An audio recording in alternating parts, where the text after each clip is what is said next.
Senator Bato, by any chance, baka po nakausap nyo? Kasi sabi ni Sec John Vic, around the periphery of Davao City lang daw, he's just going around on a motorcycle.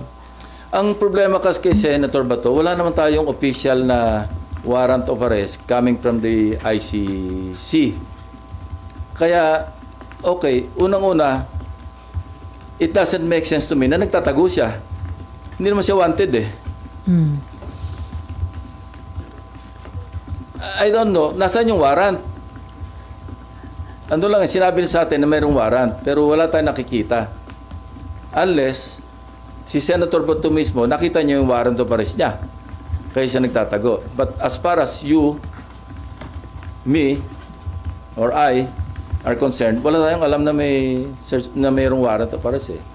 So mali yung diskarte na hindi na siya nagpapasok sa Senado, na wala naman talagang tangible na warrant. Kung ako siya, papasok na muna ako. Eh, wala naman akong warrant eh. Ngayon, kung talagang, unless positive siya talaga na meron siyang warrant, eh, discardin niya na yun. Discardin naman ng law enforcement, hanapin siya.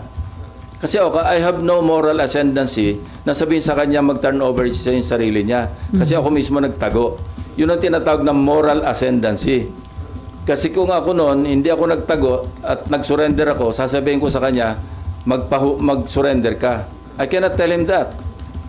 Yan ang nga sinasabi ko kay Senator Amy eh. Magkaroon ka ng moral ascendancy bago ka mamuna. Bago ka mag-advise. Sir, wala nang communication, hindi na po kayo nag-try since yung last year na. Hindi ko siya ginrate ng Happy New Year eh. At saka Merry Christmas. Nakalimutan ko eh. Pero Gigiritin ko siya ng belated. Pag sumagot, sabihin ko sa inyo. Pero mukhang aware po yung DILG dun sa whereabouts niya dahil according to DILG Secretary, nasa Davao lang, di ba? Nagmumotorsiklo with friends. So, ibig sabihin, You know, if I monitor. were with law enforcement, hindi ako magte-telegraph ng mga information. Kung may intention ako na i-pursue, na hulihin.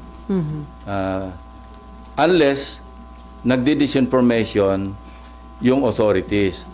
Alam nila kung nasaan, sinasabi nila kunwari nasa Davao para maging kampante. Ginagawa ko rin yun ng araw.